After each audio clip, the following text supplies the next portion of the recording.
अस्सलाम वालेकुम, आदाब अर्ज़ है जी टी लिसनर्स। कहिए जनाब, क्या हाल अहवाल हैं, कैसे हैं आप सब। दुआ है, उम्मीद है आप सब खैरियत से होंगे। अल्हम्दुलिल्लाह मैं भी बिल्कुल खैरियत से हूँ। और जनाब नावल की नेक्स्ट एपिसोड के साथ हाजिर हूँ। नावल का नाम है मेरा सारा ज़ंग उतार दो। मुसन्निफ़ा हैं अफ़शां अफरीदी और आज आप सुनेंगे इसकी किस्त नंबर 14। हर धर्मी ज़िद और जबर का नतीजा देख लिया तुमने सायरा बेगम। मना किया था ना मैंने तुम्हें, मगर तुमने मुझसे गलत बयानी की कि दुर्रे मखनून राज़ी हो गई है। मुजफ्फर साहब के चेहरे पर जलाल धरा था। अपने बेडरूम में आते ही वो चिराग पा हो गए थे। सायरा बेगम तो खुद शॉक में थी। खामोश नज़रों से गुस्से में भरे मुजफ्फर शिराजी को देखने लगी। क्या मिला तुम्हें ये सब करके? मुफ्त की शर्मिंदगी अलग मोल ली और उस बच्ची को जो तकलीफ़ पहुंचाई वो अलग। हमारी बात का ना सही तुम्हें उसके डॉक्टर की सलाह का तो एहतराम करना चाहिए था कि दुर्रे मखनून के साथ किसी भी मामले में ज़बरदस्ती उसके लिए ज़हर कातिल होगी। उनके गज़ब का ग्राफ नीचे नहीं आ रहा था, मगर तुमने आज तक सिर्फ अपनी मनमानी ही की है।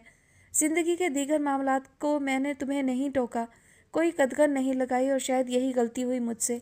मगर आज मैं तुम्हें आखिरी बार समझा रहा हूँ कि दुर्रे मखनून के मामले से अलग रहो सायरा। वो मेरे पास अमानत है किसी की और मैं ख़ाइन कहलाना नहीं चाहता। उस बच्ची को कुछ हो गया तो मैं जीते जी मर जाऊँगा। दुर्रे मखनून मुझे अपनी जान की तरह अजीज़ है। अगर उसे कुछ हुआ तो याद रखना तुम मुझे खो दोगी। कमर पर दोनों हाथ बांधे वो शदीद तैश के आलम में टहल टहल कर बोल रहे थे। ताहम आखिरी जुमला उन्होंने सामने सोफे पर बैठी सायरा बेगम के बिलमुकाबिल आकर उनकी आंखों में आंखें डालते हुए कुछ इस कतईयत और गज़बनाकी से कहा कि वो पथरा सी गईं। याद रखना, भूलना नहीं, समझी? तुम मुझे खो दोगी। उंगली उठाकर गोया उन्हें वार्निंग देते वो उसी तरह बिफरे हुए कमरे से निकल गए थे।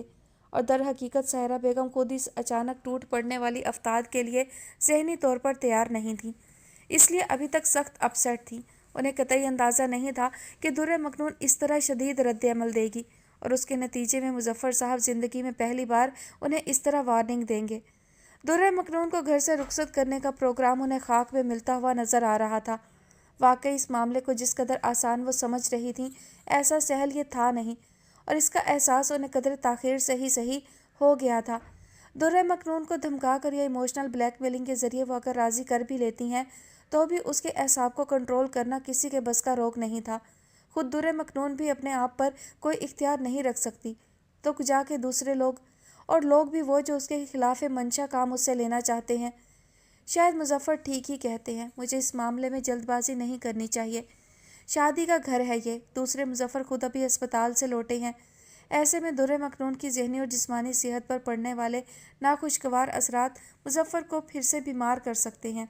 मुझे बहुत एहतियात से काम लेना होगा। जहाँ इतने साल उसे बर्दाश्त किया है, चंद माह और सही, रिदा की शादी का मामला निमट जाए, फिर इत्मीनान से देखूंगी कि क्या करना है। फ़िलहाल तो वो पढ़ भी रही है, देखते हैं क्या तीर मारती है वो। ज़ख्मी परिंदा आखिर कितनी दूर तक परवाज़ कर सकता है। यूँ भी अभी उसकी कौन सा उम्र निकली जा रही है। अगले 3-4 साल तक का काफ़ी टाइम है उसके पास। हुस्न भी अल्लाह ने ज़रूरत से ज़्यादा ही दे रखा है, लिहाजा रिश्ता तलाश करना मुश्किल नहीं होगा। बस मुझे खुद सब्र करना होगा और उस वक्त का इंतज़ार करना होगा जब दुर्रे मखनून वाकई ज़हनी तौर पर कुछ मजबूत हो जाए और गुज़रते वक्त के साथ अपने ऊपर बीतने वाले सानेहे को किसी हद तक भूल जाए। फिर शायद नई ज़िंदगी की इब्तिदा करने में उसे दुश्वारी महसूस ना होगी। मगर इतना वक्त उसे बर्दाश्त करना, वो भी अपने घर में, किस कदर मुश्किल है। वो सोचते सोचते बेबसा महसूस करने लगी थी खुद को। मगर यह भी सच था कि आज जो कुछ हुआ उससे दिल ही दिल में वो ठीक ठाक डर गई थी। ताहम जाविया ने जाते जाते जिस मुरव्वत का इजहार किया वो उनके लिए काफ़ी हद तक तसल्ली बख्श था और आगे वो इसी नहज पर कुछ सोचना चाह रही थी, मगर उसके लिए कुछ वक्त दरकार था। कम अज़ कम रिदा की शादी तक तो वो मज़ीद इस मामले को ना छेड़ने का अहद कर चुकी थी। भूलता कौन है वक्त के घाव को, हिजर की तुंद तूफ़ान को, बेयकीन लहर में फसल की ख्वाब की डूबती नाव को। भूलता कौन है अपने कातिल के कातिल खदो खाल को, दुख उठाते हुए माहो साल को।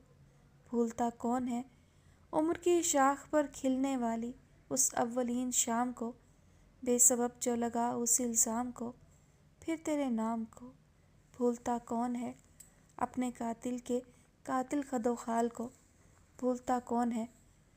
तो गोया जाविया रंसारी तुम जिंदा हो, बिस्तर पर चित लेटी वो छत को घूर रही थी। वजूद उस कमरे में मौजूद था मगर जहन की परवाज़ कहीं और थी। मुझे जीते जी मार कर तुम जिंदा हो। कोई बद्दुआ नहीं लगी तुम्हें, कोई नुकसान, कोई गज़ंद नहीं पहुंची तुम्हें। मुझे तमाम उम्र का खसारा देकर किस कदर मुतमईन हो तुम। आंसू तेज़ी से निकल निकल कर तकिए में जज्ब हो रहे थे। कितने महीनों बाद फिर से उसके रोने के दिन आ गए थे। इजहार साहब की आमद से लेकर आज जावियर अंसारी के शिराजी विलास आने तक उसकी आंखों से चंद लम्हों के लिए भी आंसू जुदा नहीं हुए थे। वो उस वक्त हसरत से सोच रही थी। जावियर अंसारी का मजबूत वजूद गोया आंखों की पुतलियों पर ठहर गया था। या अल्लाह, क्या कोई किसी को जिंदा कब्र में उतार कर भी इतने सुकून से, इस कदर इत्मीनान के साथ नई ज़िंदगी शुरू कर सकता है, बगैर किसी मलाल के, बिना किसी एहसास जुर्म के। उसका दिल नोहा कुना था और आंसुओं से तकिया भीगता जा रहा था। आखिर मैंने क्या बिगाड़ा था तुम्हारा जावियर अंसारी? आखिर क्यों तुमने मेरी दुनिया उजाड़ कर रख दी? आखिर क्यों? यकदम वो फूट फूट कर रो दी। यूँ लग रहा था जैसे उसका दिल फट जाएगा। जिस चेहरे को भूलने की खातिर वो रात को ट्रैंकुलाइज़र लेती थी, वो आज उसके सामने आ खड़ा हुआ था। किस्मत की कैसी सितम ज़रीफ़ी थी। उसका कातिल आज उसके सामने खड़ा था और वो बेबसी की तस्वीर बनी खड़ी थी। हाँ जावियर अंसारी, तुम कातिल हो मेरे मामा बाबा के, मेरी खुशियों के। अल्लाह तुम्हें कभी, बद्दुआ गोया उसने लबों पर रोक ली थी मगर जैसे दिल से निकल गई हो और दिल पर उसका इख्तियार नहीं था। अल्लाह तुम्हें कभी सुकून और खुशी ना दे। रोते रोते उसकी हिचकी बंद गई। रो रो कर सर दर्द करने लगा था मगर आंसू थे कि रुकने का नाम ही नहीं ले रहे थे। काश इन आंसुओं में कुछ ऐसी घुल जाऊं मैं जैसे नमक की डली पानी में घुलकर गुम हो जाती है। काश मेरा नामो निशान भी मिट जाए, जैसे मेरी खुशियों का, मेरे सुकून और इज्जत का नामो निशान मिट चुका है। कितनी ही भारी साहतें इस तरह गुजरी थीं। शाम के बाद से वो इसी तरह कमरे में बंद थी। बस एक बार मुजफ्फर साहब ने आकर उसके सर पर हाथ रखकर तसल्ली दी थी और माफ़ी मांगी थी। बेटा मुझे माफ़ कर दो, तुम्हारे साथ ज़बरदस्ती करने का कतई कोई हक़ नहीं हमें। तुम नहीं चाहती तो ना सही, हमें तुम्हारी खुशी अजीज़ है। और अगर तुम्हारी खुशी इसी में है कि तुम्हें अपने से जुदा ना करें तो हम में से कोई भी तुम्हारी इस ख्वाहिश के खिलाफ नहीं जाएगा। उसके घने बालों वाले सर पर शफकत से हाथ रखते हुए उन्होंने इंतहाई आजिज़ी, शर्मिंदगी और मोहब्बत से आबदीदा होते हुए कहा तो साकत बैठी दुर्रे मखनून ने हसरत और बेयकीनी से उन्हें देखा था। अपनी नज़रों से ज़ख्मी मत करो बेटा, मैं गुनहगार हूँ तुम्हारा, माफ़ कर दो अपने अंकल को। मुजफ्फर शिराजी तो जैसे बिखर से गए थे। दुर्रे मखनून तड़प कर उठ खड़ी हुई थी। प्लीज़ ऐसे मत कीजिए, आप बड़े हैं मेरे। वो घुट घुट कर रो दी थी। इसी का तो दुख है बेटा कि तुम्हारे बड़ों के होते भी यूं जबर हुआ तुम पर, तुम्हारी मर्जी और खुशी के खिलाफ। गहरी सांस भरकर शर्मिंदगी से उन्होंने कहा तो दुर्रे मखनून बेचैन सी हो गई। कसूर आपका नहीं अंकल, मेरा है। मैंने खुद मीमी खाला को इनकार नहीं किया था। माफ़ी तो मुझे मांगनी चाहिए कि आपके लिए शर्मिंदगी का बायस बनी। मीमी को मेरी वजह से सुबकी का सामना करना पड़ा। अचानक ही वो रो पड़ी थी। जानती थी कि मुजफ्फर साहब किस कदर नाराज़ हुए होंगे। उनके और सायरा बेगम के माबैन तलखी दुर्रे मखनून के बायस कितनी बढ़ गई होगी। इसलिए बिलखसूस उन्हें इतला की कि सायरा बेगम ने उसके इकरार के बाद ही इतना बड़ा कदम उठाया था। मगर सामने खड़ा वजूद भी वक्त के सेले रवा में बहकर यहाँ तक आया था। वो जानते थे कि वो अपने मोहसिनों के एहसान उतारने और सायरा बेगम अपनी नफ़रत निभाने के लिए किसी भी हद तक जा सकती हैं। मैं जानता हूँ बेटा, सब जानता हूँ। बस तुम सब कुछ भूल जाओ जो कुछ हुआ। बस इतना याद रखो कि तुम मेरी बेटी हो और बेटी अपने वालिद के लिए रहमत ही रहमत होती है। इंशाल्लाह आइंदा तुम्हें इस घर में कोई दुख नहीं मिलेगा। खुश रहो और पढ़ लिख कर अपने माँ बाप का नाम रोशन करो। तुम्हारे हर ख्वाब और हर फैसले में मैं तुम्हारा साथी हूँ, शफकत से कहते हुए उन्होंने यकीन दहानी कराई थी। मुझे यकीन है अंकल, और सच मानिए तो मुझे आज तक आपके घर में कभी कोई दुख नहीं मिला। रोंदे हुए गले से उसने कहा तो वो टोके बिना ना रह सके। ये घर तुम्हारा भी है बेटा, बल्कि अब तो सबसे ज़्यादा तुम्हारा है, किसी गहरी सोच में खोकर उन्होंने कहा था। जवाबन दुर्रे मखनून शुक्रगुजारी से मुस्कुराई थी। भीगी पलकों को हथेली की पुश्त से खुश्क करते हुए वो सर हिला गई। मुजफ्फर साहब की सेहत के पेश नज़र उसने खुद को बहुत हद तक कम से कम उनके सामने तो संभाल रखा था। लिहाजा पूरे हक से यहाँ रहो और कोई मसला हो तो मुझसे या अकरमा से कहो, ठीक है? जी। चलो शाबाश, अब सुकून से एक नई ज़िंदगी का आगाज़ करो जिसमें सिर्फ तुम्हारी रज़ा के मुताबिक ही फ़ैसले होंगे और वो भी तुम खुद करोगी। वो उसे हिम्मत दिला रहे थे और सच है कि उनकी बातों से उसको बहुत तक़वियत मिल रही थी। स्टडीज़ जारी रखना चाहती हो तुम? उन्होंने सोच लिया था कि अब से वो दुर्र मखनून के मामले में कोई कोताही नहीं बरतेंगे और उससे जुड़े हर काम में बराह रास्त उससे खुद बात करेंगे। पहले की तरह जोहा या सायरा को बीच में नहीं रखेंगे। आज जो सबक उन्हें मिला था वो मुस्तकबिल के लिए काफ़ी था। वो मज़ीद कोई रिस्क लेने के रवादार नहीं थे। जी, अच्छी बात है, वो उसके जवाब से खुश हुए। अकरमा की टीचिंग से मुतमईन हो तुम या किसी फ़ीमेल टीचर से पढ़ना चाहोगी? उन्होंने अचानक ही पूछ लिया था। दुर्र मखनून इस सवाल के लिए तैयार नहीं थी। सर उठाकर उन्हें देखने लगी।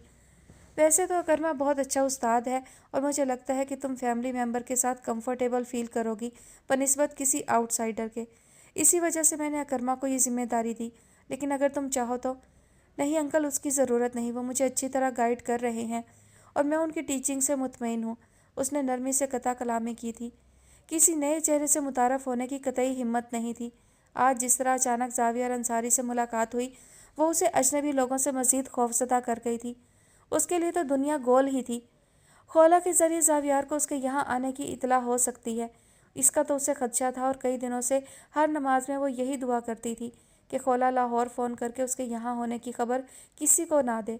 और वह दुआ कबूल भी हुई थी, मगर नाजिया के ज़रिए जावियार का प्रपोज़ल आना उसके हवास उड़ा ले गया था। अकरमा के लिए कहे गए उसके जुमलों पर मुजफ्फर साहब तमानियत से मुस्कुरा दिए। फिर कुछ देर वो उससे स्टडीज़ के मुतालिक बात करते रहे और ढेर सारी नसीहतें और बहुत सारा यकीन दिलाकर कमरे से रुखसत हुए। उसके बाद से अब तक वो कमरे से बाहर नहीं निकली थी।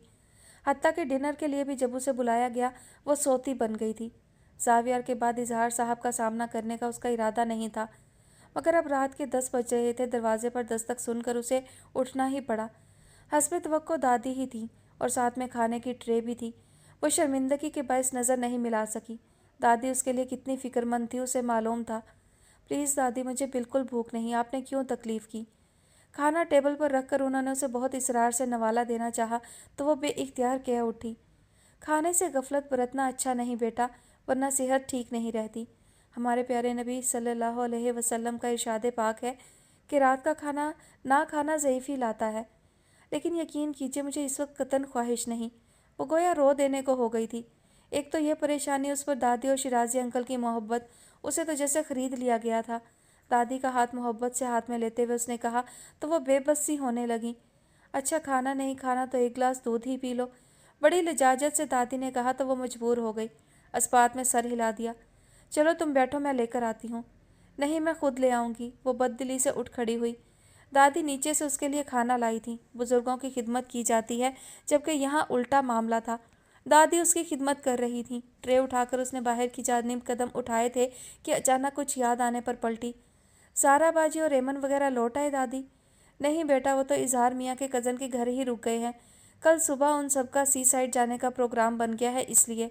अलबत्ता रिदा वापस आ गई थी। दादी इशा की नमाज का वज़ू करने के लिए बाथरूम की तरफ जाते जाते इतला उसके कान में डाल गईं तो जैसे उसके मुंतशिर एसाब को कुछ सुकून आ गया। दूध गर्म करने के ख्याल से अभी फ्रिज खोला ही था कि किचन के दरवाजे से अकरमा अंदर दाखिल हुआ। मेज़ पर खाने की ट्रे जूं की तूं धरी थी। दुर्रे मखनून, अकरमा की आवाज़ पर वो बुरी तरह दहल गई। एक हाथ से दूध का टेट्रा पैक छूटकर ज़मीन पर जा गिरा था और फ्रिज के दरवाजे पर उसकी गिरफ्त यकदम सख्त हो गई थी। वो बुरी तरह डरी थी और अकरमा शर्मिंदा हो गया। I am sorry. वो 2 कदम बढ़ाकर अंदर आ गया था। आपके लहजे में पहले से ज़्यादा नरमी थी। मुझे अंदाज़ा नहीं था कि आप मतवज्जा नहीं हैं। उसकी दी हुई वजाहत पर दुर्र मखनून ने महज एक नज़र देखा था उसे। अकरमा को उस निगाह में खिफ़्फ़त और शर्मिंदगी के अलावा एक बार फिर वही खौफ दिखाई दिया जो चंद माह पहले यहाँ वापस आने पर उसे दुर्र मखनून की आंखों से छलकता दिखाई देता था। ताहम गुज़रे दिनों में वो धीरे धीरे अकरमा से मानूस होती चली गई थी, मगर कल और आज के वाक़यात ने उसे एक बार फिर चंद माह पीछे धकेल दिया था। पुरसोच नज़र से उसे देखता अकरमा गहरी सांस भरकर अंदर चला आया। आपने खाना नहीं खाया? यकदम दोस्ताना अंदाज में कहता वो कुर्सी खींचकर मेज़ के पास आ बैठा था। अपनी कई दिनों की मेहनत वो इस तरह ज़ाया होते नहीं देख सकता था, लिहाजा दुर्र मखनून का गुरेज महसूस करके भी गुफ्तगू का आगाज़ कर दिया था उसने। और वो जो दूध हाथ में लिए खड़ी ग्लास लेने के बारे में सोच रही थी, बेइख्तियार नज़र उठाकर बराह रास्त उसकी आंखों में देखने लगी थी। खिलाफ तवक्को वो नाराज़ नहीं था, वरना उसे तो लगा था कि आज मेहमानों के सामने जो गलती उससे हुई और जो सुबह की तमाम घर वालों को उसके बायस उठानी पड़ी, वो कम अज़ कम दादी और शिराजी अंकल के सिवा कोई माफ़ नहीं कर सकेगा। हत्ता कि अकरमा की तरफ से भी उसे कदरे खफगी का अंदेशा था। मैंने कुछ पूछा है आपसे, उसने संजीदगी से सवाल किया तो दुर्र मखनून नर्वस होकर सर झुका गई। मेरा दिल नहीं चाह रहा, मुजरिमाना अंदाज में सर झुकाया था। तो दिल की सज़ा आप मेदे को क्यों देना चाहती हैं? सीने पर बाजू लपेटते हुए उसने कुर्सी की बैक से कमर टिका ली थी और अब लाजवाब और बेबसी दुर्र मखनून उसकी नज़रों के फोकस में थी। वो मुझे इनफैक्ट भूख भी नहीं है। उसे कोई ढंग का बहाना नहीं सूझ रहा था। अकरमा के सामने तो वो यूं भी हवास खोने लगती थी। दर हकीकत उसे अकरमा से बड़ा डर महसूस होता था, ऐसा डर जैसा किसी शागिर्द को अपने उस्ताद से हो या किसी छोटे को अपने बड़े से होता है। भूख नहीं है? वो हैरान हुआ। इम्पॉसिबल। मेरी इत्तला के मुताबिक सुबह आपने नाश्ता नहीं किया था। लंच पर चंद लुकमे मेरे सामने ही जहर मार किए थे। फिर कैसे मुमकिन है कि अब भी आपको भूख ना हो? मेज़ पर हल्के से हाथ मारकर वो सीधा हो बैठा था। दुर्र मखनून मारे खिफत के नज़र नहीं उठा सकी। उसे तो गोया पूरे दिन का हिसाब मालूम था। गुलाबी होंठों के गोशे बुरी तरह कुचलते हुए वो सामने खड़ी थी। चलिए माइक्रोवेव में ये खाना गर्म करें और लाकर यहाँ रखें। अब के ज़रा देर पहले वाली नरमी के बरक्स वाज़े हुक्म सादिर हुआ था। दुर्र मखनून रो देने को हो गई थी। मरे मरे हाथों से दूध का पैक वापस फ्रिज में रखा और खाना गर्म करने को रखा। ज़रा जल्दी हाथ चलाइए, मैं आज की तारीख में ही खाने की बात कर रहा हूँ। चलें हरी अप। उसकी बददिली महसूस करते हुए उसने मज़ीद कहा और उसे जल्दी जल्दी काम करने पर मजबूर कर दिया। बादल नाखास्ता वो तेज़ी से हाथ चलाने लगी। आखिर वो कमरे से बाहर आई ही क्यों? ये इस सोच पर पछताते हुए उसने खाना लाकर मेज़ पर रखा था। चलिए बिस्मिल्लाह कीजिए। उसे यूं ही खड़ा देखकर उसने कदर तहकुम से कहा तो वो नाचार उसके मुकाबिल रखी कुर्सी पर आ बैठी। खाना शुरू कीजिए दुर्र मखनून, नहीं तो मैं खुद नवाले बनाकर आपको खिलाना शुरू कर दूंगा। और जो मैंने ऐसा किया ना तो 3 रोटियों से पहले मेरा हाथ रुकेगा नहीं। और आप अच्छी तरह जानती हैं मैं ऐसा कर भी सकता हूँ। उसके बेदिली से नवाला तोड़ने पर यकदम उसे डपट कर कहा तो सामने बैठी दुर्र मखनून ने इंतहाई हैरत से उसे देखा था। उसकी घनी मुड़ी हुई पलकों वाली डार्क ब्राउन आंखें बहुत गहरी थीं। कल रात उन आंखों में देखा था उसने और दोबारा देखने की हिम्मत नहीं थी। अपने स्टूडेंट से किस कदर सख्ती के साथ पेश आ सकता हूँ मैं, अभी इसका अंदाज़ा नहीं है आपको। Now hurry up. वो तो गोया क्लास लगाए खड़ा था। दुर्र मखनून मजबूरन चुपचाप खाना जहर मार करने लगी। इस तरह उसके सामने बैठकर खाना खाने की सज़ा बहुत तकलीफ दे थी और इसका इजहार उसके सुर्ख चेहरे से भी हो रहा था।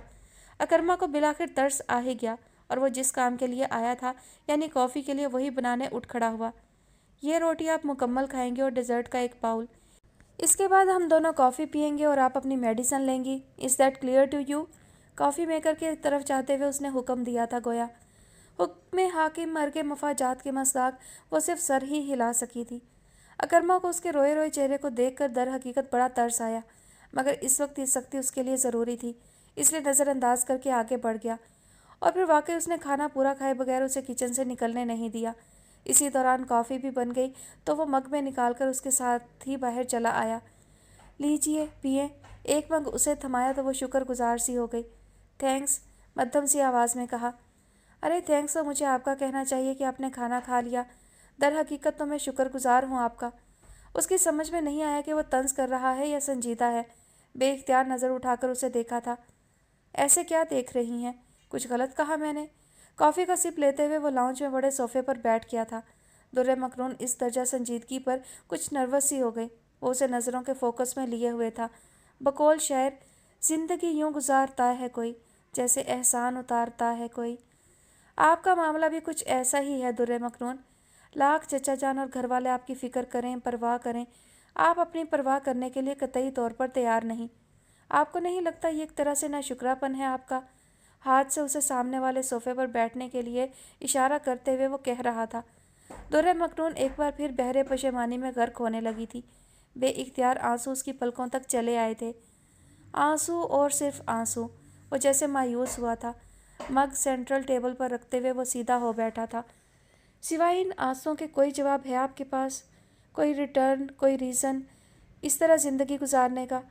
आखिर आप कब तक सेल्फ पिटी के हिसार में कैद रहेंगी? क्यों चाहती हैं आप कि सब आपसे हमदर्दी करें, तरस खाएं आप पर, और आपके इस खौफ का जिसे आपने अपने दिल का हाकिम मुकर्रर कर रखा है उसका फ़ायदा उठाएं? क्यों नहीं नॉर्मल ज़िंदगी की तरफ आना चाहती हैं आप? बहुत हलावत से मगर इंतहाई संजीदा लहजे में सवाल किया था उसने। दुर्र मखनून बेइख्तियार रो पड़ी।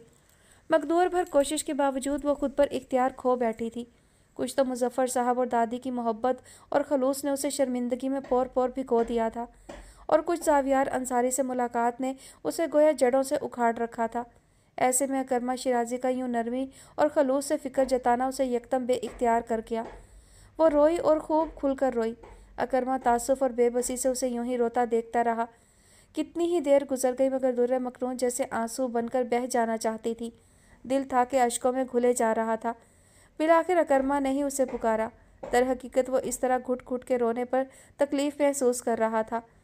प्लीज़ दुर्र मखनून बस करें, मत रोएं इतना, तबीयत ख़राब हो जाएगी आपकी। यहाँ ज़िंदगी ख़राब हो गई भले इंसान, और तुम तबीयत की फ़िक्र कर रहे हो। एक झटके से सर उठाकर उसने सामने बैठे अकरमा शिराजी पर नज़र डाली थी, जिसके चेहरे पर पुरखलूस फ़िक्रमंदी और बेलौस हमदर्दी वाज़े लिखी नज़र आ रही थी। आई एम सॉरी, मैंने रुला दिया आपको। वो पशेमान सा था, माज़त ख़ाहाना लहजे में बोला। भरे पैमाने को छलकाया था उसने। दुर्र मखनून यकदम सब भूलकर उसे देखने लगी थी। जिसने ज़िंदगी भर के लिए आंसू, दुख और एक ना ख़त्म होने वाली अजियत दी, उसे तो उसने आज कितना मुकम्मल और पुरसकून देखा था। जैसे दुर्र मखनून को बर्बाद करके भी उसे ज़रा मलाल ना हो, जो किस इत्मीनान और तमतराक से अपनी नई ज़िंदगी शुरू करने जा रहा था, जिसके चेहरे पर उसे कोई शर्मिंदगी नज़र नहीं आई थी। दिखाई दी थी तो सिर्फ़ और सिर्फ हैरत। शायद उसे यूँ जिंदा सलामत और मुकाबिल देखने का उसने तसव्वुर भी नहीं किया था। वो तो नादिम तक नहीं था, उसे तो ज़रा भी तासुफ नहीं था। और इधर ये शख्स जो खुद उसकी ज़िंदगी, उसके मुस्तकबिल और उसकी ज़ात के लिए फ़िक्रमंद था, वो उससे माजरत कर रहा था। साकत पल के ज़रा सा झुकी तो लबालब भरे आंसू बह निकले। माफ़ नहीं करेंगी, मैंने कहा ना मैं शर्मिंदा हूँ। बिलीव मी, मेरे कहने का शायद वो मकसद नहीं था जो आपने समझा। उसे यूं रो रो कर हलकान होने के बाद एक टुक अपनी जानिब देखता पाकर वो जाने क्या समझा कि एक बार फिर से बोल पड़ा था। दुर्र मखनून उसकी इस वाज़े अल्फाज में माफ़ी मांगने पर ना सिर्फ खजल हुई बल्कि मुतहैयर भी थी। प्लीज़ ऐसी बात नहीं। हथेलियों से रुखसारों पर फैली नमी साफ करते हुए बमुश्किल ये अल्फाज लबों से निकले थे। तो फिर कैसी बात है, आप ही बता दीजिए। जवाबन वो मुकम्मल तवज्जो के साथ पूछने लगा था। अंदाज दोस्ताना था। दुर्र मखनून के पास कहने के लिए कुछ नहीं था, लिहाजा बेबसी से हस्बे आदत लब कुचलती रही। मुंतज़िर नज़रों के जवाब में खामोशी पाकर बिलआखिर वो बोल ही उठा। मेडिसिन लेनी है आपको, भूलिएगा मत। जी, वो खोई खोई सी सर हिला गई। चलिए जाइए और जाकर आराम से सोइए, किसी भी किस्म का स्ट्रेस लेने की ज़रूरत नहीं। एक बात याद रखिएगा। वो उठते उठते रुका तो वह सवालिया नज़रों से उसे देखने लगी। इस घर से कभी कोई आपको नहीं निकाल सकता। ये घर जितना हमारा है उतना आपका भी है, अंडरस्टैंड। बहुत ताज्जुब खेज़ बात कही थी उसने। दुर्र मखनून समझी नहीं। आज मुजफ्फर साहब ने भी कमोबेश यही बात की थी, और अब अकरमा के लबों से ये फ़िक्रा सुनना उसे मुताज्जब कर गया। वो समझने की कोशिश करते हुए उसे देख रही थी। मैंने कहा ना, अपने छोटे से दिमाग पर ज़्यादा बोझ ना डालें, इसे सिर्फ पढ़ने के लिए इस्तेमाल किया करें। यकदम वो मुस्कुराते हुए कदरे शौक़ी से बोला तो वो झींप सी गई। अकरमा उठ खड़ा हुआ था, साथ ही वो भी उठ गई। अब ज़रा अच्छे बच्चों की तरह मुस्कुराएं ताकि मुझे यकीन हो जाए कि ज़बरदस्ती खाना खिलाने वाली जसारत पर आपने माफ़ कर दिया है मुझे। अजीब फरमाइश थी। दुर्र मखनून की डार्क ब्राउन आंखों में बेपनाह हैरत उतरी तो सामने खड़े अकरमा के घनी मूँछों तले लबों पर गहरी मुस्कुराहट फैल गई। रिलैक्स, मजाक कर रहा था मैं। यकदम वो भी संजीदा हुआ तो दुर्र मखनून की आंखों में हैरत के बजाय यकलख्त हल्का सा नागवारी का तासुर झलका। अमूमन वो अपने किसी एहसास को सिवाय दुख के जाहिर नहीं करती थी, मगर इस वक्त उसने कदरे तीखी नज़रों से अकरमा को देखा था, जैसे कह रही हो कि आपसे ये उम्मीद नहीं थी। अकरमा खिलाफ तवक्को एक बार फिर मुस्कुराया था। That's like a normal girl. नापसंद बातों पर रिस्पॉन्स दिया करें। अगर कल आपने ऐसी नज़रों से चची जान को देखा होता तो मेरा ख्याल है वो आज के मेहमानों को बुलाने से पहले एक बार ज़रूर सोचती। उंगली उठाकर तहसीन के साथ साथ नसीहत भी की। दुर्र मखनून पजल सी हो गई। सारा गुस्सा एक लम्हे में भाप बनकर उड़ गया जैसे। वाकई वो उस्ताद था। छोटे से अमल के ज़रिए बहुत खूब तहरीक देने का कमाल हासिल था उसे। एनीवे, काफ़ी रात हो गई है, मेरा ख्याल है सोना चाहिए अब। और हाँ, दवा ज़रूर खानी है, भूलना नहीं, ओके। जाते जाते बड़ी जिम्मेदारी से उसे याद दिलाया था। दुर्र मखनून पिछली कई बार की तरह आज भी कुछ देर के लिए सब भूल कर अकरमा के बारे में सोचती हुई कमरे में चली आई, जो किस कदर मेहरबान और हमदर्द था। ताहम उसका तरीक़ाकार बहुत अलग था। बकिया लोगों की तरह वो उस पर तरस नहीं खाता था, बल्कि उसके अंदर घुट गई उसकी शख्सियत को उभारने के लिए मुसलसल कोशिशें कर रहा था। और दुर्र मखनून को ये बात मानने में कोई उसर नहीं था कि इस अजीम सहाने के बाद, जब उसकी ज़ात की इमारत ज़मीन बोस हो चुकी थी, उसे दोबारा अपनी बुनियादों पर खड़ा करने में अकरमा का भी बहुत हाथ था। गुजरे सालों में सब उसके साथ नरमी से पेश आते थे। वो रो देगी, वो दुखी है, इसलिए किसी काम पर मजबूर नहीं करते थे। मगर अकरमा मुख्तलिफ था। वो इन मामलात में उस पर जबर कर रहा था जो उसे उसकी ज़ात और उसके जहन को जगाने और उसे दुख की कोमा से निकालने में मदद कर रहे थे। वो उसके लिए जितना भी शुक्रगुजार होती कम था। दवा लेकर वो बिस्तर पर आ बैठी थी। दादी ईशा पड़ चुकी थी। उसे देखकर मुस्कुरा दी। खाना खाया बेटा? जी, उसने नज़रें चुराकर जवाब दिया। उनके कहने पर तो खाया नहीं था और अब शर्मिंदगी सी हो रही थी। शाबाश, दादी ने शफकत से सर पर हाथ फेरा तो वो उनका हाथ अपने हाथ में लेकर आंखें मूंद गई। शब वही, लेकिन सितारा और है। अब सफ़र का इस्तियारा और है। जंग का हथियार तय कुछ और था, तीर सीने में उतारा और है। मतन में तो जुर्म साबित है, हाशिया सारे का सारा और है। सुख के मौसम उंगलियों पे गिन लिए, फसले गम का गोशवारा और है। देर से पलकें नहीं झपकी मेरी, पेश जा अब के नज़ारा और है। यकीन नहीं आता कि तुम जिंदा हो दुर्र मखनून जाहिद अली। तुम्हारे जीते जागते वजूद को जिस कब्र में उतार कर मैं आया था, कभी सोचा नहीं था कि अपने भयानक ख्वाबों की तरह हकीकत में तुमसे किसी रोज़ सामना होगा। नई तारीखों का जर्द हिलाल खिड़की से नज़र आने वाले आसमान पर अपनी महदूद चांदनी फैला रहा था। जावियर दरीचे से लगा खड़ा न जाने कितनी सिगरेटें अब तक फूंक चुका था। इस दर्जे स्मोकिंग के नतीजे में गले में जैसे जलन सी होने लगी थी। मगर इस लम्हे वो खुद से बेखबर किसी और ख्याल में गुम था। मगर क्या वाकई तुम जिंदा हो या मेरा वाहिमा था वो? दुर्र मखनून का वजूद जैसे पेशे बसारत था। वो दुर्र मखनून जो कभी ज़िंदगी और खुशी का उन्वान हुआ करती थी, आज उसे बुझी हुई शमा की सूरत देख कर आया था। वो दर्द और उदासी का मुरक्कब, वो जर्द जर्द वजूद, वो सितारा आंखें जो अब बुझी हुई शमों ऐसी हो गई थी। क्या वाकई वो दुर्र मखनून थी? वो जिंदा नहीं, वो जिंदा लाश है अब। उसके ज़मीर ने चुटकी ली थी दिल में। सी की आवाज़ के साथ ही उसने सिगरेट झटका था हाथ से। वो न जाने कब से ऐसे ही खड़ा था। सिगरेट सुलग सुलग कर उंगली चला गई तो खुद में लौटा। और उसे लाश मैंने बनाया, मैंने। खुद कलामी किसी अंदाज में कहता वो वहीं दरीचे के पास कालीन पर घुटनों के बल गिर गया था। उफ खुदाया, कैसे भुलाऊं वो सब जो मेरे हावजे से निकल कर लम्हा लम्हा मेरी आंखों के सामने गर्दिश कर रहा है। किस तरह फरामोश करूं कि दुर्र मखनून को बेआबरू करने वाला मैं हूं। मेरी वजह से वो और उसका पूरा ख़ानदान तबाह हुआ है। क्यों कर भुलाऊं मैं अपना ये जुर्म? दोनों हाथों में सर थामे वो निढाल सा ज़मीन पर बैठा था। प्लीज़ ऐसा मत करें ज़ावियार, आपको अल्लाह और रसूल का वास्ता, ऐसा मत करें। मैं मर जाऊंगी, मैं मर जाऊंगी। दुर्र मखनून के जुड़े हुए हाथ, उसका सफ़ेद पड़ता चेहरा, खौफ और दहशत से भरी उसकी आंखें, आंसुओं से भीगते उसके रुखसार और दर्द से भरी उसकी चीखें। वो कुछ भी तो भुला नहीं सका था, कुछ भी तो नहीं। आज भी उस भयानक दिन का हर मंजर गोया उसकी आंख की पुतलियों पर नक्श था। उफ मेरे खुदा, वो आंखें बंद करके जैसे कराहा। क्या इस जुर्म की कोई माफ़ी होगी मेरे रब? क्या कोई तलाफ़ी दुर्र मखनून के दुख का मुदावा बन सकती है? जो ज़ख्म मैंने उसे दिया, कि उसकी कोई दवा है? उसके गम का कोई दरमा है? ऐसा पहाड़ जैसा गम मिला था उसे। मुझे तो लगा था वो कमज़ोर लड़की शायद ज़िंदगी ही हार गई होगी। मगर वो अब तक, उसका दिल अब तक उसकी बसारतों का एतबार करने को तैयार नहीं था कि जिस वजूद को वो खुली आंखों से देख कर आया है वो दुर्र मखनून है। अपनी बदकिस्मती को ना सही मगर मौत को शिकस्त ज़रूर दी थी उसने, वरना जिस मुकाम पर मैंने उसे छोड़ा था वहाँ से किसी का भी जिंदा बच आना यकीनन मौत से कम नहीं। उन तीनों को घर ड्रॉप करके वो काम का बहाना करके गाड़ी भगा ले गया था। कई घंटे बाहर गुजारे थे और जब से वापस आया था कमरे में बंद था। आसमा 2 बार दरवाजे पर दस्तक देकर इंतज़ार करती वापस पलट गई थी। उन्हें गुमान हुआ शायद थक गया है इसलिए जल्दी सो गया होगा। कई बार शहरीन की कॉल भी आई मगर उसने मोबाइल ऑफ कर दिया। जैसे सदियों का रत जगह आसमाया था आंखों में। नींद कैसे आनी थी? उसकी पूरी रात तो सूदो ज़िया का हिसाब लगाते गुजरी। कर्नल कामरान मिर्ज़ा की हदायत के मुताबिक सुबह 7 बजे वो सब लोग पिकनिक के लिए निकल गए थे। यही वजह कि वहाँ बहुत अच्छा वक्त गुजारकर दोपहर 4 बजे वो सब लौट भी आए थे। समंदर और उसकी लहरों ने हस्बे तवक्को बड़ी गर्मजोशी से उनका इस्तकबाल किया था। तमाम वक्त वो लोग पानी में ही रहे, लिहाजा वापसी पर थकन हद से सिवा थी। मैमूना बेगम उन्हें शिराजी विलास ड्रॉप करने की बजाय डिनर के लिए घर ले आई थी। घंटा भर आराम के बाद शावर लेकर शहरीन तैयार थी। खैरियत, ये तुम कहाँ जा रही हो?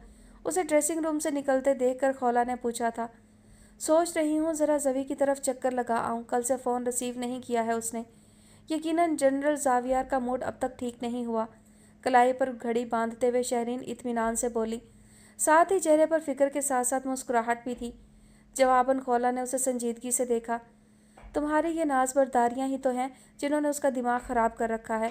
10 बार कॉल की तुमने उसे, मगर उसने रिसीव ही नहीं की। आज भी सी साइड पर तुमने बार बार ट्राई किया, मगर नो आंसर। और अब तुम बनफ़्से नफीस उसे मिलने जा रही हो। करेला नीम नहीं चढ़ेगा तो और क्या होगा? कदरे चिढ़कर डांटा था उसे। जवाबन हंस आदत शहरीन हंस पड़ी थी। कम ऑन यार, ही इज़ माई बडी। ये बडी एक दिन हबी बन जाएगा ना, तब समझ में आएगा तुम्हारे। पहले ही उसका दिमाग 7वें आसमान पर पहुंचा रखा है तुमने। खौला को हमेशा की तरह शहरीन का रवैया हजम नहीं हो रहा था। अब इतना बुरा भी नहीं है वो। सामने वाले के गुस्से पर हमेशा की तरह उसे हंसी आ रही थी, फिर चाहे मुकाबिल ज़ावियर हो या खौला। हाँ, मगर उतना ज़रूर है। खौला ने भवें उचकाई। जवाबन वो खामोश ही रही, बस हल्के हल्के मुस्कुराती रही। जानती थी जितना बोलेगी खौला का पारा उतना ही चढ़ेगा। ये सब आज से नहीं, हमेशा से था। लाहौर में जब तीनों साथ रहते थे, जब भी किसी न किसी बात पर ज़ावियर का मूड ऑफ हो जाता था और वो उसके आगे पीछे फिरा करती थी। खौला हमेशा से उसकी इस हरकत से चिढ़ती थी। उसके ख्याल में ज़ावियर को बिगाड़ने में आगा जान की सख्ती और शहरीन की नरमी दोनों का हाथ था। शहरीन के पापा आर्मी में थे, इसलिए हमेशा इधर उधर पोस्टिंग होती रहती थी। इस वजह से उसका पूरा बचपन ननियाल में आगा जान के पास ज़ावियर के साथ गुजरा।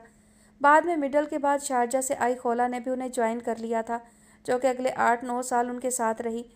शहरीन से बड़ा तारिक भी कुछ टाइम उनके कौम का हिस्सा रहा, फिर आर्मी ज्वाइन करके चला गया। तीनों जितने अच्छे दोस्त थे उतना ही लड़ते भी थे।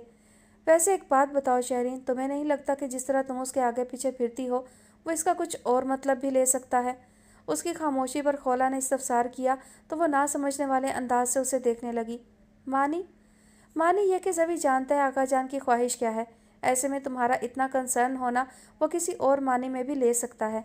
खौला ने शौकी से वजाहत की। कम ऑन, थोड़ा खिसका हुआ है वो, मगर अब इतना पागल भी नहीं है। वो एकदम दिफाई अंदाज इख्तियार कर गई। मेरा बिहेवियर बचपन से ऐसा ही है। मैं उसकी परवाह करती थी और करती हूँ। वो जानता है कि मैं उसमें इंटरेस्टेड नहीं, बल्कि तुम्हारी इतला के लिए वो मेरे चचाजाद बुरहान को मेरे लिए एक ऑप्शन के तौर पर पेश भी कर चुका है। वो मज़े से बताने लगी थी। और तुम्हारा जवाब क्या था? खौला ने पुरसोच लहजे में सवाल किया। मैंने कहा वाई नॉट, आखिर बुरहान वेल सेटल्ड है और एस्टेब्लिश्ड है। बेफिक्री से कंधे उचकाती शहरीन हस्ब साबिक मुतमईन थी। और जो अगर आगा जान ने ज़िद पकड़ ली तो फिर क्या होगा? उसका तो कोई मसला ही नहीं है बॉस। उधर आगा जान ज़िद्दी हैं तो इधर अपना हटीला ज़ावियर है। So don't worry. जब तक ये दोनों थर्ड वर्ल्ड वार लड़ेंगे ना, इतनी देर में तो तुम मिस्टर अकरमा और मैं अपने प्रिंस चार्मिंग के साथ फुर हो भी चुकेंगी। यूँ भी वो तो खुद किसी को कल प्रपोज करके आया है मामी के साथ। खुशगवार मूड में कहती, उंगलियों से उड़ने का इशारा करती शहरीन मुस्तकबिल की तरफ से ना सिर्फ मुतमईन थी बल्कि यकीन से भी सरशार थी। चलो अल्लाह करे ऐसा ही हो। खौला ने गहरी सांस भरकर उसे देखा, फिर हल्के से मुस्कुरा दी। इंशाअल्लाह ऐसा ही होगा, तुम फिक्र मत करो। और चलो उठो, ज़वी से मिलकर आते हैं। देखते हैं कल क्या क्या हुआ, कैसी लड़की थी, ज़वी को कैसी लगी। हाथ पकड़कर खौला को खींचा तो उसने नरमी से छुड़ा लिया। सॉरी, मैं बहुत थकी हुई हूँ, अब डिनर तक आराम करूँगी। तुम जाओ और उस माश के आटे से खुद ही निपटो। खौला के साफ कोई से इनकार करने पर वो ज़्यादा जोर नहीं डाल सकी और आसमा अलाज चली आई। सभी तो घर पर नहीं है बेटा। आसमा उसे अपने साथ अंदर ले आई। घर पर नहीं है तो गया कहाँ वो? मैं कल से उसे फ़ोन कर रही हूँ, कोई रिस्पॉन्स ही नहीं है। अभी तो महज प्रपोजल गया है, शादी नहीं हुई तो ये हाल है। सोचे ज़रा, शादी के बाद तो ये हमारी शक्लें भी पहचानना बंद कर देगा। दोनों पाँव ऊपर रखते हुए वो हंस पे आदत सोफे पर चढ़कर बैठ गई थी। अरे नहीं, बस कल ज़रा किसी काम से निकल गया था, रात को काफ़ी लेट आया और अब कहीं दोपहर में जागा तो नाश्ता करके कोई घंटा भर पहले ही बाहर निकला है। आसमा बेगम ने सफाई दी थी। बिल्कुल पक्की अम्मा हैं आप, ज़रा जो बेटे की बुराई बर्दाश्त कर लें। वो उन्हें देख कर हंसी थी, फिर करीब खिसकते हुए पूछने लगी, ये बताएं कल जो लड़की आपने देखी वो ज़वी को कैसी लगी? वो बहुत मुतजस्सस थी। पता नहीं, अभी तक तो इस बारे में उससे बात ही नहीं हुई है। कल से मसरूफ़ है वो, उन्होंने बेचारगी से जवाब दिया था। अच्छा उसे छोड़ें, आप बताएं आपको कैसी लगी? बल्कि ऐसा करें उसकी तस्वीर दिखाएं। कोई फ़ोटो तो लाई होंगी ना आप? وہ اچانک ان کے سر ہو گئی، انہیں تصویر دکھاتے ہی بنی۔ ارے یہ تو در مکنون ہے! تصویر ہاتھ میں پکڑتے ہی وہ کیا اٹھی تھی۔ آسماء نے حیرت سے چونک کر اسے دیکھا۔ تم جانتی ہو اسے؟ آف کورس، زوی بھی جانتا ہے اسے، اس نے بتایا نہیں آپ کو؟ وہ اشتیاق سے تصویر دیکھتے ہوئے بولے جا رہی تھی۔ کل واپسی میں اس کے رویے میں پیدا ہونے والی تبدیلی کو یاد کر کے کچھ لمحوں کے لیے وہ اپنے حال سے گویا کٹ سی گئیں۔ اینی کی فاسٹ فرینڈ ہوتی تھی یہ۔ ادھر لاہور میں آغا جان کا گھر اسٹریٹ کے اس کارنر پر تھا تو ان کا اس کارنر پر۔ بیچ میں کوئی 10-12 بنگلے تھے۔ اینی تو دن کا آدھا وقت در مکنون کی طرف گزارتی تھی۔ ان کے بنا پوچھے وہ تفصیل بتانے لگی تھی۔ اف، یہ تو پہلے سے بھی کتنی پیاری ہو گئی ہے۔ پہلے تو پکی لاہوری تھی، خاصا ویٹ تھا اس کا۔ اینی تو اسے چبی بلاتی تھی، مگر اب تو جیسے کسی ماڈل کے سانچے میں ڈھالا ہے اپنا فگر اس نے۔ شہرین کا تبصرہ بے لاگ اور تحسین سے بھرپور تھا۔ مگر یہ یہاں کراچی میں کیا کر رہی ہے؟ یہ لوگ تو اچانک اسلام آباد شفٹ ہو گئے تھے۔ کافی دیر تصویر ستائشی نظروں سے دیکھنے کے بعد اس نے سیل فون واپس ان کی طرف بڑھایا تو سوال کیا، کیا مطلب اچانک؟ ان فیکٹ در مکنون بہت جینیس تھی۔ لمس میں ایڈمیشن بھی مل گیا تھا اسے، جبکہ اینی بیچاری انٹری ٹیسٹ بھی کلیئر نہیں کر سکی تھی۔ اس خوشی اور کامیابی کا شکر ادا کرنے دوری اپنے پیرنٹس کے ساتھ عمرے پر گئی تھی، مگر اس کے بعد کئی دنوں تک یہ لوگ واپس نہ لوٹے۔ اینی نے جا کر معلوم کیا تو ان کے نیکسٹ ڈور نیبر سے پتہ چلا کہ اچانک انکل کی پوسٹنگ اسلام آباد ہو گئی ہے اور پوری فیملی ساتھ چلی گئی ہے۔ اینی نے بہت انتظار بھی کیا، کئی بار جا کر در مکنون کے گھر پر گھنٹیاں بھی بجائیں کہ شاید وہ لوگ واپس آ گئے ہوں، مگر ان میں سے کوئی پلٹا ہی نہیں اور در مکنون کا سیل بھی آف ملا ہمیشہ۔ اچھا، میں نے سنا تھا کہ ان کے گھر پر کوئی ڈاکہ بھی پڑا تھا شاید۔ پتہ نہیں، ہو سکتا ہے ایسا اسلام آباد میں ہوا ہو، لاہور میں تو ایسا کچھ نہیں ہوا تھا۔ مگر سوال یہ ہے کہ در مکنون کراچی میں کیسے ہے؟ اس نے لا علمی کے طور پر شانے اچکا کر سوال کیا تو آسماء بیگم نے مختصر وہ داستان سنا ڈالی جو سائرہ بیگم نے نازیہ کے گوش گزار کی تھی۔ اف میرے خدایا، یہ کیا کہہ رہی ہیں مامی آپ؟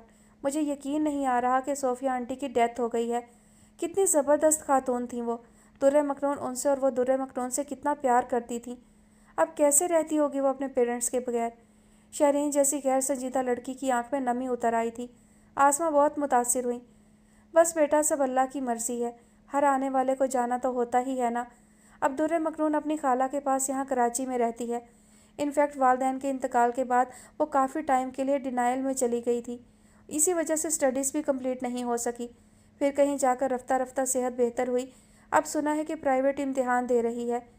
ٹھیک ہی تو ہے مامی، اپنے ماں باپ کے بغیر زندہ رہنا، خاص طور پر صوفیہ آنٹی جیسی ماں کے بنا، کسی سزا سے کم نہیں۔ سچ میں آئس کریم جیسا دل تھا ان کا، سیکنڈوں میں پگھلتا تھا۔ وہ بہت محبت اور مرغوبیت سے صوفیہ زاہد علی کو یاد کر رہی تھی۔ ہمہ وقت لبوں پر سجی مسکراہٹ اس وقت غائب تھی۔ آسماء نے اسے بغور دیکھا تو ہلکی سی مسکان سمیت پوچھا، لگتا ہے بہت پسند تھی تمہیں در مکنون کی مدر؟ وہ تھیں ہی ایسی، میں تو آغا جان کے جہنم قدا سے نکل جب اس بہشت بری میں جاتی تھی تو یقین کریں واپس آنے کو دل نہیں کرتا تھا۔ وہ گویا ماضی میں سفر کر رہی تھی، گویا وہ واقعی نفیس خاتون تھیں۔ چلو اچھا ہی ہے، بزرگ کہہ گئے کہ بیٹی کو سمجھنا ہو تو ماں کو پرکھو، ماں اچھی ہوگی تو بیٹی میں بھی اس کے گن ضرور آئے ہوں گے، انہوں نے قصداً ہلکے پھلکے لہجے میں کہہ کر موضوع قدرے بدلا تو شہرین اپنے خیال سے باہر نکلی۔ آف کورس، در مکنون واقعی بڑی اچھی لڑکی ہے۔ جب لاہور میں تھی تو بس ہمہ وقت پڑھتی ہی رہتی تھی، ادھر زوی اور خولا پڑھاکو تھے تو ادھر در مکنون اور اینی۔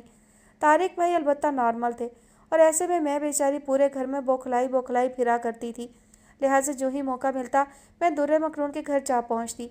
ماما تو ہمیشہ پاپا کے ساتھ پورا پاکستان گھومتی تھیں اور میں وہاں ان کی کمی صوفیہ آنٹی کے ذریعے پوری کرنے کی کوشش کرتی، بلکہ بعض دفعہ تو میں نے ان بیچاری کو خاصا بلیک میل کر کے بھی بڑے کام نکلوائے۔ مجھ دکھیاری کی مدد کریں، میرے ماما پاپا مجھ سے دور ہیں۔ در مکنون کے بارے میں بات کرتے کرتے وہ ایک بار پھر لاشعوری طور پر صوفیہ بیگم کو موضوع گفتگو بنا گئی تھی۔ آسماء دھیمے سے مسکرا کر اسے سننے لگیں۔ کافی دیر وہ صوفیہ اور لاہور کی باتیں کرتی رہی، پھر خود ہی خیال آنے پر چونکی، ویسے مامی ایک بات مجھے سمجھ نہیں آئی، آخر در مکنون کی آنٹی اس کی شادی کیوں کرنا چاہتی ہیں؟ تھوڑی چھوٹی نہیں ہے وہ؟ پھر ابھی تو پڑھ بھی رہی ہے۔ اب یہ تو پتہ نہیں بیٹا، نازیہ سے بہت پرانی دوستی ہے سائرہ بیگم شیرازی کی، اور نازیہ نے بتایا تھا کہ در مکنون کی مدر اور سائرہ سوتیلی بہنیں تھیں، دونوں ہی نازیہ کی کالج فیلوز رہ چکی ہیں۔ سوتیلے رشتوں کی کڑواہٹ تو یوں بھی محبت کی مٹھاس کو چوس جاتی ہے، ایسے میں لڑکی کی ذمہ داری، اور وہ بھی اس صورت میں کہ جب سائرہ کے شوہر خود ہائی بلڈ پریشر کے مریض ہیں۔ अपनी 3 बेटियां ब्याहने के बाद मुमकिन है वो भांजे के फर्ज से जल्द अज जल्द सुबकदोश होना चाहती हों ताकि बकिया ज़िंदगी सुकून से गुजार सकें। यूँ भी ज़िंदगी का क्या भरोसा। लड़की के वालिदैन के लिए तो सबसे ज़रूरी काम ही ये होता है कि यहाँ लड़की शादी के लायक हुई और वहाँ उसके हाथ पीले करने के जतन शुरू कर दिए। आसमा बेगम का तबसरा और तज्जिया हकायक पर मबनी था। शहरीन सर हिलाकर रह गई। वैसे खबर खासी एक्साइटिंग है। मैं आज ही एनी को फ़ोन करके बताऊंगी कि वो अपनी जिस फास्ट फ्रेंड को इस्लामाबाद का मकीन समझ बैठी है वो मौसूफ़ा यहाँ कराची में मुकीम उसकी भाभी बनने के इब्तदाई मराहल तय कर रही हैं। कुछ सोचकर उसकी आंखें चमक गई थी। आसमा चौंक कर परेशान नज़रों से उसे देखने लगी। अभी रहने दो बेटा, ज़बी का तो तुम्हें पता है कल से आज तक उसने दुर्रे मखदूम के बारे में कोई बात नहीं की है। ऐसे में तुम्हारे आका जान तक ये खबर पहुंचना फ़िलहाल कुछ बेहतर नहीं। यूँ भी वो आजकल कितने नाराज़ हैं शायद तुम्हें पता हो। नज़रें नीचे किए उन्होंने कदरे पस्त लहजे में कहा था। शहरीन उनकी बात पर एकदम चुप हो गई थी। उनसे इख्तलाफ की गुंजाइश नहीं थी। फिर कुछ देर वो इधर उधर की बातें करने के बाद उठ खड़ी हुई। बैठो ना बेटा, मेरा ख्याल है ज़वी अब आता ही होगा। उसे उठता देखकर वो एक बार फिर रोकने लगी। सॉरी मामी, मज़ीद रुकना मुश्किल है। ममा ने मेरे नाम के वारंट भी अब तक जारी कर दिए होंगे। खोला लोग डिनर पर इनवाइटेड हैं और मैं यहाँ चली आई हूँ। बउजलत सैंडल पैरों में फंसाते हुए उसने रिस्ट वॉच पर नज़र दौड़ाई। 8 बजने को थे। मैमूना बेगम की खफकी ने उसमें फुर्ती भर दी थी। चलते चलते उसने वादा किया, मैं कल आने की कोशिश करूँगी। अच्छा है, ज़रूर आना। इनफैक्ट कल से 3 दिन के लिए मैं और मोमिना कोयटा जा रहे हैं। तुम्हें बताया था ना, वहाँ उस्मान की सिस्टर के घर शादी है। वैसे तो ज़वी को छोड़कर जाने का कतन दिल नहीं चाह रहा, मगर उस्मान की बहन ने हमेशा बहुत अहमियत दी है मुझे। भाभी से ज़्यादा बहन मानती हैं वो मुझे। ऐसे में उन्हें इनकार किस तरह करूं? आसमा ने बाहर निकलने से पहले याद दिलाकर अपनी मजबूरी बताई तो वो सर हिलाकर बोली, इनकार करने की ज़रूरत भी नहीं मामी, आप इत्मीनान से जाइए। मैं मम्मा से कह दूंगी अपने भतीजे के लिए तो यूँ भी स्पेशल दिल दे रखा है अल्लाह ने उनको। वो संभाल लेंगी आपके लाडले को। और जो वो घर नहीं आया तो मैं हूँ ना, मैं शाम में चक्कर लगा लिया करूँगी। वो बड़ी जिम्मेदारी से यकीन दिलाती रुखसत हुई तो आसमा कितनी ही देर गेट पर उसकी कार को नज़रों से ओझल होता देखती रहीं। फुल स्पीड पर गाड़ी दौड़ाकर वो घर पहुंची तो मैमूना बेगम के सख्त और कशीदा तेवरों से सामना हुआ। डांट भी पड़ी। गलती उसकी थी इसलिए कान दबाकर किचन में चली आई। ताहम उसने महसूस किया कि माहौल खासा संजीदा हो रहा था ड्राइंग रूम का। सब लोग किसी हद तक खामोश ही बैठे थे। वो किचन में आई तो रह न सकी और मैमूना बेगम से वजह जानना चाही, और जवाब में जो इतला उसे मिली वो उसके लिए किसी धमाके से कम नहीं थी। उसकी गैर मौजूदगी में आगा जान का फ़ोन आया था और उन्होंने इजहार भाई के सामने खोला के लिए वाज़े अल्फाज में ज़ावियार या फिर तारिक के रिश्तों में से किसी एक को चुनने पर जोर दिया था। व्हाट? तारिक भाई और खोला? उसे दर हकीकत हैरत का झटका लगा था। क्यों, इसमें क्या बुराई है? खोला घर की बच्ची है। मैमूना बेगम ने कदरे घूर कर सवाल किया था। वो गड़बड़ा सी गई। अब क्या कहती कि तारिक भाई तो अपनी कोलीग कैप्टन फौजिया में इंटरेस्टेड हैं, जो आर्मी में डॉक्टर है। आपसे पूछा था आगा जान ने? नज़र चुराकर दबे दबे लहजे में सवाल किया। हाँ, बताया था मुझे। उनके इत्मीनान में ज़र्रा बराबर भी फ़र्क ना था। वो जल कर रह गई। और पापा, उन्हें भी कोई एतराज़ नहीं? एक बार फिर हिम्मत करके सवाल किया तो मैमूना सलाद बनाते बनाते रुक कर उसकी तरफ मुड़ी। क्यों, क्या तुम्हें एतराज़ है? इंतहाई खश्म की नज़रों का सामना हुआ था। जवाबन वो बउजलत नफ़ी में सर हिला गई। मुश्किल काम निपटाकर मौका मिलते ही अपने कमरे की राह ली, जहाँ खौला एमन के साथ म्यूज़िक सुन रही थी। ये मैं क्या सुन रही हूँ खौला? धड़ से दरवाज़ा खोलकर वो आंधी की तरह अंदर दाखिल हुई थी, जिस पर खौला ने संजीदगी से देखा था। समझ गई कि उसे पता चल चुका है। इसमें हैरत की क्या बात है? तुम्हारे आगा जान से इसी तरह की मतलिकल अनानियत की तवक्को की जा सकती है। उन्हें इंसानों पर हुक्म चलाने का जुनून है। एमन को किसी बहाने से बाहर भेजकर वो शहरीन की तरफ मुड़ी थी। तो अब क्या होगा? उसे फ़िक्र लग गई थी। उन्होंने अजी भाई से कहा है कि इस सिलसिले में सोचकर जवाब दें। खौला नॉर्मल से लहजे में बोली। और अजी भाई ने क्या जवाब दिया? उन्होंने कहा कि वो सोचकर बताएंगे। तो क्या? खौला ने मतानत से कहा। अब देखो अजी भाई क्या फ़ैसला करते हैं। और वो अकरमा साहब, उनका क्या होगा? अजी भाई ने उनके बारे में नहीं बताया? हाँ, बताया था। तो बकौल तुम्हारे आगा जान के अपने अपने होते हैं। अपना मारे भी तो छाँव में डालता है। तुफ है ऐसे अपने पर जो अपने पहले मारे फिर छाँव में डालकर एहसान भी करे। खौला का मूड कतन खुशगवार ना था। शहरीन ने चंद सेकंड्स रुक कर उसे बगौर देखा और फिर कदरे तजब्जुब से सवाल कर डाला। क्या तुम मिस्टर अकरमा के लिए कुछ फीलिंग्स डेवलप कर चुकी हो? वाज़ेह और बराह रास्त सवाल था। खोला ने किसी ख्याल से निकल कर उसे ताज्जुब से देखा। और कमॉन शहरीन, उन सब के लिए तो अभी वक्त भी नहीं मिला मुझे। मगर बात अकरमा या किसी और XYZ की नहीं, मेरी पसंद नापसंद की है। मुझे आगा जान का इस तरह हुक्म देना बिल्कुल पसंद नहीं आया। खैर थोड़ा कसूर तो इसमें ज़ारा भाभी और अजी भाई का भी है ना, आखिर को वो भी तो कहीं बात चला चुके हैं तुम्हारी। ऐसे में आगा जान को आमनन सदकरन कहना तो नहीं चाहिए था। वो कहे बिना ना रह सकी। भाभी की तो तुम रहने ही दो, आगा जान के रोब के आगे तो ज़ुबान ही नहीं खुलती उनकी। यूँ भी वो अपने ससुराल में कोई बदमज़गी नहीं चाहती। दूसरे दादा और पापा की डेथ के बाद से अब हमारे घर के बुजुर्ग सिवाय आगा जान के और हैं ही कौन। अजी भाई के लिए उनका मशवरा भी हुक्म का दर्जा रखता है। ऐसे में भाभी की पोजीशन खासी वीक हो जाती है।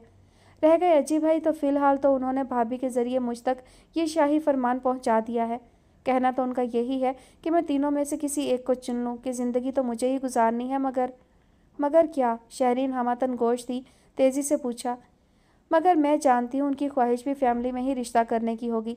अगर यहाँ आने से पहले आगा जान ने ये प्रपोज़ल उनके सामने रखे होते तो वो अकरमा का सिलसिला शुरू ही ना करते। खोला अपने भाई को अच्छी तरह जानती थी, वसूख से बोली। उफ़, ये फैमिली नहीं, काले पानी की सज़ा है। यहाँ कोई अपनी मर्ज़ी की ज़िंदगी गुजार ही नहीं सकता। शहरीन ने उंगलियां बालों में फंसाईं। मेरे लिए मसला फैमिली नहीं, आगा जान का जबर है। उनकी इसी रविश ने पहले भी मामला उलझाए थे। शहरियार चचा का मामला सबके सामने है। उनकी ज़बरदस्ती का खमियाजा आसमा चची को भुगतना पड़ा और अब वो यही तरीका जावियार के मामले में इख्तियार किए हुए हैं। खोला ने गुस्से से सर झटका था। और इसकी कीमत न जाने किसको चुकानी पड़े, उसने खोए खोए लहजे में कहा तो खोला ने उसे बगौर देखा। खैर अब इसमें इतना डरने की भी ज़रूरत नहीं, जावियार इतनी आसानी से हथियार डालने वाला नहीं, तुम बेफिक्र रहो। हाँ, मगर तारिक भाई ने तो हथियार उठाए भी नहीं हैं, लिहाजा तुम बेफिक्र मत रहना। हमारे घर से शायद ही कोई मज़ाहमत हो, so just make up your mind, जवाबन वो बरजस्ता बोली थी। खोला एक सानिये के लिए रुकी, फिर मुस्कुरा दी। ताहम उसकी मुस्कुराहट हमेशा की तरह तरोताज़ा नहीं थी। तारिक के मामले में तो शायद हमारे घर से भी कोई मज़ाहमत ना हो, so you to make your mind. हो सकता है मैं हमेशा के लिए इस घर में आकर तुम्हारी नाक में दम कर दूँ। उसकी नाक को चुटकी से पकड़कर छोड़ते हुए खोला ने मूड यकदम बदल कर कहा तो शहरीन महज मुस्कुरा कर रह गई। ताहम उसे खोला के चेहरे के तासुरात नाकाबिले फ़हम लगे थे। अरे भाई लड़कियों, खाना लग गया है, बाहर निकलो अब। मैमूना बेगम की आवाज़ पर उनकी बात वहीं की वहीं रह गई थी और उन्हें डिनर टेबल की तरफ जाना पड़ा। वो खोला से मज़ीद कुछ पूछना चाह रही थी मगर ऐसा हो ही नहीं सका और इस नई अफ्ताद के नतीजे में वो दुर्रे मखनून का किस्सा भूल गई जो बड़ी बेचैनी से खोला को बताने के लिए वो खासी उजलत में घर आई थी। रात के 2 बजने को थे। वो थकन से चूर कसलमंदी से जूते उतार रहा था कि दरवाजे पर होने वाली दस्तक पर चौंका। मास्टर की से गेट खोलकर बहुत एहतियात से वो आसमा लाज में दाखिल हुआ था। अपनी दानिश में तो उसने ज़रा सी भी आवाज़ ना होने दी थी। ऐसे में दरवाजे पर होने वाली दस्तक पहचान कर वो कतरे नादिम हो गया था। आसमा थी। उसके आ जाएं कहने के साथ ही वो अंदर दाखिल हो गई थी। अस्सलामुअलैकुम मामा। हाथ में कॉफ़ी का मग थामे वो अंदर आई तो उसने सलाम किया। इतनी रात उसके लिए तरद्दुद किया था उन्होंने, वो दर हकीकत शर्मिंदा हुआ। वालेकुम अस्सलाम। ज़वी बेटा, तुम कहाँ थे सुबह से? वो बहुत मुतरद्दत से उसके पास चली आईं। मग उनके हाथ से लेते हुए उसकी नज़रें उनके तफक्कुर भरे सवाल पर मज़ीद झुक गईं। बस कुछ काम थे मुझे, फिर वापसी पर एक कोलीग के एक्सीडेंट के बायस मैं घर जल्दी नहीं लौट सका।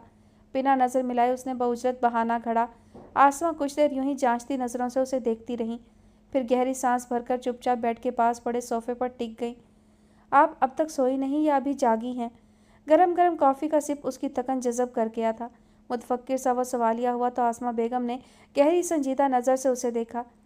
जिस माँ का बच्चा पिछली 2 रातों से घर इतनी देर से लौट रहा हो, उसे नींद कैसे आ सकती है बेटा? जब तुम बाप बनोगे तब समझोगे कि माँ बाप की रातों की नींदें किस तरह उड़ती हैं। वो कहे बिना ना रह सकीं। जावियार की शर्मिंदगी जैसे दुगनी हो गई इस जवाब पर। आई एम सॉरी, मेरी वजह से परेशानी हुई आपको। मुझे वाकई एक कॉल कर देनी चाहिए थी। कोई बात नहीं, तुम्हें एहसास हो गया, यही बहुत है मेरे लिए। आसमा मुस्कुरा दी। बहरहाल ये बताओ अब कैसा है तुम्हारा कोलीग? बेहतर है, खतरे से बाहर है अब। कदरे तवक्कुफ के बाद उसने कहा। बहरहाल कुछ कहना तो था ही। अल्लाह अपने हिफ्ज़ व अमान में रखे, आमीन। आसमा के खलूस से दुआ देने पर उसने नज़र चुरा ली थी। आप मुझसे कुछ कहने आई थी? कुछ देर खामोशी छाई रही, जिस पर उसने ही पहलू बदल कर सवाल किया। हाँ, इनफैक्ट कल हमारी फ़्लाइट है कोयटा के लिए। तुम शायद भूल गए हो, इसलिए दोबारा याद दिला रही हूँ। उसे वाकई याद नहीं रहा था। آج کل تو यूं بھی وہ جیسے اپنے ارد گرد سے بے نیاز ہوا پھر رہا تھا۔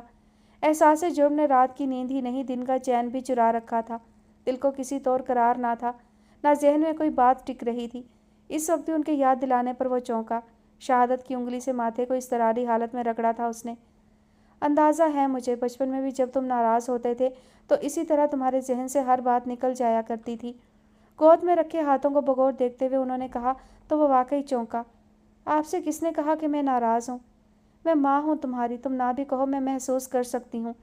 مجھے معلوم ہے کل مسز شیرازی کے گھر جو ہوا وہ تمہیں اچھا نہیں لگا، مگر بیٹا وہ بچی ذرا نروس تھی۔ اصل میں والدین کے اچانک اور یک کے بعد دیگرے انتقال نے اسے اعصابی طور پر بہت کمزور بنا دیا ہے۔ بھری دنیا میں تنہا رہ جانا کوئی آسان اور قابل قبول سانحہ نہیں ہوتا، وہ کہہ رہی تھی، اور ادھر سامنے بیٹھے زاویار کے اوپر سے جیسے تند سیلابی ریلا گزر گیا تھا۔ تو کیا واقعی در مکنون کے والدین یہ دنیا چھوڑ گئے، اسے تنہا کر گئے؟ ایک عالم اضطراب میں وہ اپنی جگہ سے اٹھ کھڑا ہوا تھا۔ آسمان نے چونک کر اسے دیکھا۔ لب بھینچے وہ دریچے کے اس پار پھیلی طویل تاریکی میں نہ جانے کیا تلاش کر رہا تھا۔ اس کی خاموشی کے باعث آسمان نے دوبارہ سے سلسلہ کلام جوڑا اور اسے در مکنون کا خاندانی پس منظر سمیت اس کے ماضی سے بھی آگاہ کیا۔ تو گویا اس کی خالہ اس کے ساتھ بیتے سانحے کو سب سے مخفی رکھے ہوئے ہیں۔ مگر یہ ممکن کیسے ہوا؟ آخر کیسے؟ تم جانتے ہو در مکنون کو؟ اس کے ذہن کی پرواز ماضی سے حال کے بیچ ہو رہی تھی جب اچانک ہی انہوں نے سوال کر لیا تھا۔ وہ جیسے کرنٹ کھا کر ان کی طرف مڑا۔ یہ بات کس نے کہی آپ سے؟ یکدم آنکھوں میں سرخ ڈورے لیے اس نے درست لہجے میں سوال کیا تو آسماں بھونچکی سی اسے دیکھنے لگیں۔ جواب دیجیے، میں کچھ پوچھ رہا ہوں۔ انہیں اپنی جانب اس طرح دیکھتا پا کر اس نے بمشکل خود کو کول ڈاؤن کیا۔ آسماں نے سنجیدگی سے اسے دیکھتے ہوئے بتایا، شہرین آئی تھی آج، اس نے در مکنون کی سنیپ دیکھی تو مجھے بتایا۔ شہرین شہرین شہرین، آئی ایم سک آف دس نیم۔ آخر اس لڑکی کو چین کیوں نہیں ہے؟ کیوں آتی ہے وہ یہاں؟ وہ جلے ہوئے انداز میں تلخی سے بولا تو آسماں ایک بار پھر حیران رہ گئی۔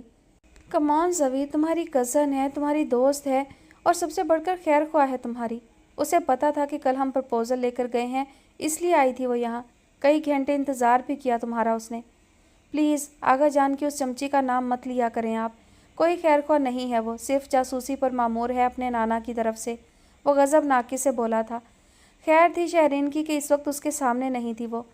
زوی کیا ہو گیا ہے تمہیں؟ انہوں نے تادیبی انداز اختیار کیا تو وہ لب بھینچ کر بمشکل چپ ہو رہا۔ کوئی جاسوس نہیں ہے وہ، اور نہ ہی تمہارے آغا جان کے کہنے پر آئی تھی وہ یہاں۔ انسان اگر کسی کے خلوص کا اندازہ نہیں لگا سکتا تو سمجھو اپنے حق میں بہت برا کرتا ہے وہ۔ ان کی نصیحت پر وہ خاموش ہی رہا۔ جانتا تھا کہ شہرین کا نام ان کی گڈ بکس کے صفحہ نمبر اول پر درج ہے، اس کے بولنے کا کوئی فائدہ نہیں ہوگا، اس لیے لب بھینچ لیے۔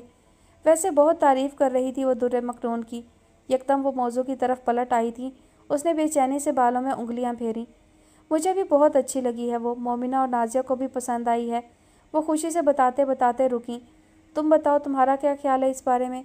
گو کہ تم اسے جانتے ہو، مگر لائف پارٹنر کے طور پر کیسی لگی وہ تمہیں؟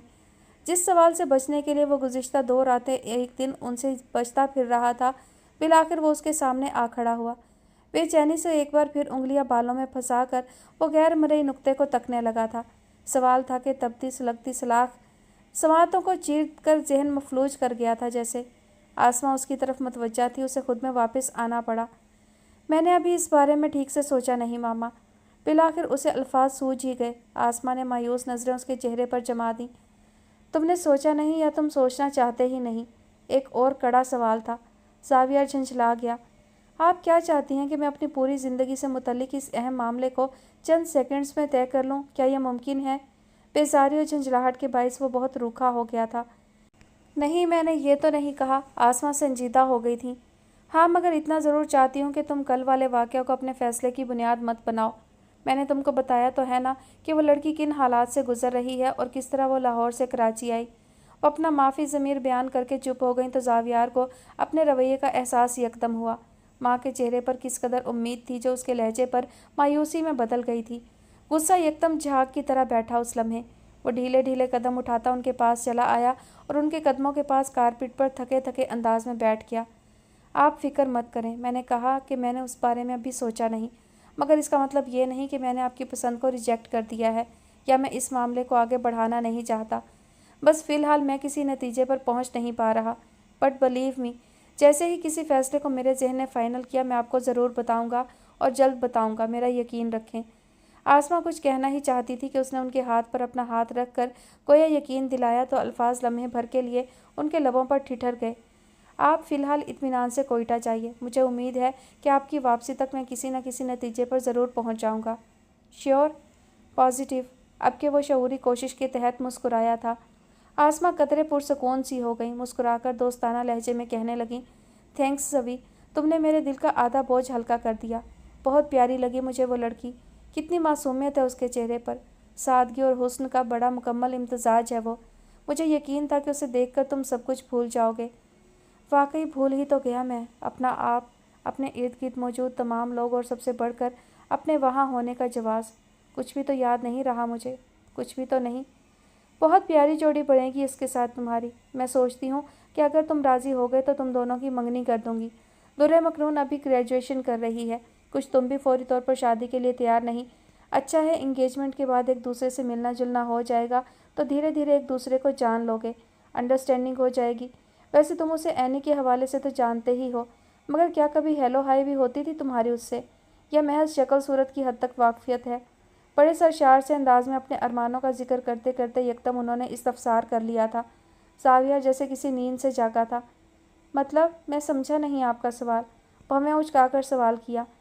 मतलब ये मेरे बुद्धू बेटे कि कभी दुर्रे मखनून से तुम्हारी बातचीत भी हुई थी कि नहीं? शहरीन बता रही थी कि उसका और रैनी का तो काफ़ी आना जाना था उसके घर। वो दिलचस्पी से पूछ रही थी।